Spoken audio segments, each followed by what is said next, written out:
안녕하십니까. 오늘 토론 주제는 최근 더욱 주목받고 있는 생성형 언어 모델의 환각 현상입니다. 왜 이 현상을 없애지 못하는 것인지, 경우에 따라서는 더 심해지는지, 그리고 우리는 어떻게 대처해야 할지에 대해 심도 있는 이야기를 나누어 보겠습니다. 먼저 컴퓨터공학자이신 김현식 박사님, 환각 현상이 심화되는 근본적인 원인이 무엇이라고 보십니까? 내 생성형 언어 모델의 환각 현상은 모델이 사실과 다른 정보를 그럴듯하게 생성하는 것을 의미합니다. 이것이 심화되는 이유는 여러 가지가 복합적으로 작용하기 때문입니다. 우선 모델의 규모가 커지면서 파라미터 수가 급증했고, 이는 더욱 복잡한 패턴 학습을 가능하게 했지만 동시에 잘못된 연관성이나 편향까지 학습할 가능성을 높였습니다. 또한 모델은 본질적으로 다음에 올 단어를 확률적으로 예측하는 방식으로 작동하기 때문에 문맥적으로는 그럴듯하지만 실제로는 거짓인 내용을 만들어낼 수 있습니다. 김현식 박사님 말씀에 동의합니다. 데이터 관점에서 보면 학습 데이터의 양과 질이 환각 현상에 직접적인 영향을 미칩니다. 인터넷에서 수집된 방대한 데이터에는 부정확하거나 편향된 정보, 심지어 허위 정보까지 포함되어 있을 가능성이 높습니다. 모델은 이러한 데이터를 무비판적으로 학습하여 환각을 일으키는 기반을 마련하게 됩니다. 특히 최신 정보를 즉각적으로 반영하기 어려운 점도 환각을 심화시키는 요인 중 하나입니다. 정보는 끊임없이 업데이트되는 데 비해 모델은 특정 시점까지의 데이터로 학습되기 때문이죠. 두 분 말씀 잘 들었습니다. 저는 하드웨어적인 측면에서 의견을 보태고 싶습니다. 모델의 규모가 커지고 복잡해지면서 이를 처리하기 위한 연산량 또한 기하급수적으로 증가했습니다. 현재의 반도체 기술로는 이러한 방대한 연산을 완벽하게 처리하는데 한계가 있을 수 있습니다. 물론 GPU 등의 발전이 있었지만 여전히 에너지 효율성이나 처리 속도 면에서 모델의 요구를 완전히 충족시키지는 못하고 있습니다. 이로 인해 모델 학습이나 추론 과정에서 일종의 근사치가 사용될 수 있고, 이는 미세한 오류를 누적시켜 결과적으로 환각 현상으로 이어질 수 있다고 봅니다. 세 분 모두 중요한 지적을 해주셨습니다. 모델의 복잡성 증가, 학습 데이터의 문제, 그리고 하드웨어적 한계가 복합적으로 작용한다는 말씀이군요. 김현식 박사님, 그렇다면 모델 아키텍처 자체적으로 이런 문제를 완화할 수 있는 연구 방향은 없을까요? 예를 들어 단순히 다음 단어 예측 이상의 목표를 설정한다든지 하는 방식 말입니다.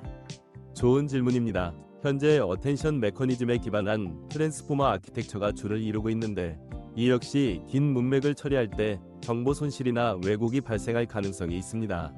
그래서 최근에는 정보의 사실성을 내부적으로 검증하거나 외부 지식 데이터베이스를 참조하는 능력을 모델에 부여하려는 연구가 활발히 진행 중입니다.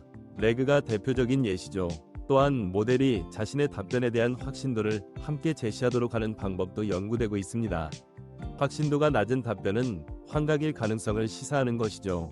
레그에 관한 말씀이 나와서 첨언하자면, 외부 데이터베이스를 참조하는 것은 매우 효과적인 접근법이지만 이 역시 참조하는 데이터베이스의 품질에 크게 의존한다는 한계가 있습니다. 데이터베이스 자체가 오래되었거나 부정확하다면 오히려 환각을 강화할 수도 있습니다. 그래서 고품질의 지식 그래프를 구축하고 이를 최신 상태로 유지하는 것이 중요합니다. 또한 모델이 어떤 근거로 답변을 생성했는지 출처를 명확히 제시하도록 하는 설명 가능한 AI 기술과의 접목도 필요하다고 생각합니다. 하드웨어 관점에서 보면 현재 연산의 병렬 처리에 특화된 GPU가 널리 사용되지만, 인간의 뇌처럼 저전력으로 복잡한 연산을 수행하는 뉴로모픽 칩과 같은 차세대 반도체 기술의 발전이 장기적으로는 환각 현상 감소에 기여할 수 있다고 봅니다. 보다 정밀하고 효율적인 연산이 가능해진다면 모델이 정보를 처리하고 생성하는 과정에서의 오류를 줄일 수 있을 것입니다. 물론 단기적인 해결책은 아니지만 근본적인 개선을 위한 중요한 방향입니다. 다양한 관점에서 대처 방안들이 제시되고 있군요. 김현식 박사님께서는 레그나 확신도 제시를, 박선영 박사님께서는 고품질 데이터와 설명 가능한 AI를, 육준혁 박사님께서는 차세대 반도체를 언급하셨습니다. 그렇다면 현재 가장 현실적으로 적용 가능한 단기적 대처 방법과 궁극적인 해결을 위한 장기적 노력이 있다면 무엇일까요? 단기적으로는 생성된 내용을 인간이 검토하고 피드백하는 RLHF를 더욱 정교하게 활용하는 것이 중요합니다. 또한 사용자에게 모델의 한계를 명확히 알리고 생성된 정보는 반드시 교차 검증하도록 안내하는 것도 필요합니다. 장기적으로는 말씀드린 것처럼 모델 아키텍처 개선과 함께 모델이 스스로 사실을 판별하고 오류를 수정하는 능력을 갖도록 하는 연구가 지속되어야 합니다. 이는 단순한 패턴 학습을 넘어 진정한 이해와 추론 능력을 갖추는 방향으로 나아가는 것입니다. 저도 단기적으로 사용자 교육과 가이드라인 제공이 매우 중요하다고 생각합니다. 생성형 AI가 만능 도구가 아니라는 인식을 심어주고 비판적으로 정보를 수용하는 자세를 길러야 합니다. 데이터 과학자 입장에서는 지속적인 데이터 정제와 편향성 제거 노력이 필수적입니다. 장기적으로는 다양한 출처의 정보를 교차 검증하고 모순되는 정보를 탐지하며 논리적 추론을 통해 가장 신뢰할 수 있는 답변을 생성하는 고도화된 AI 모델 개발이 목표가 되어야 할 것입니다. 일반 사용자들을 위한 구체적인 가이드라인도 제시하고 싶습니다. 첫째, AI의 답변을 무조건적으로 신뢰하지 말고 중요한 정보는 반드시 다른 출처와 교차 검증해야 합니다. 둘째, AI에게 질문할 때는 구체적이고 명확한 맥락을 제공하는 것이 좋습니다. 셋째, 전문적인 조언이나 의학적 판단이 필요한 경우에는 반드시 해당 분야 전문가의 의견을 구해야 합니다. 넷째, AI가 생성한 내용을 그대로 사용하기보다는 참고 자료로 활용하고 최종 판단은 사용자가 직접 내리는 것이 바람직합니다. 다섯째, AI의 한계를 인지하고 때로는 모른다고 하는 AI의 답변도 존중해야 합니다. 단기적으로는 현재 하드웨어 환경에서 최대한의 효율을 낼 수 있도록 모델 경량화 기술이나 최적화된 알고리즘 개발에 집중해야 합니다.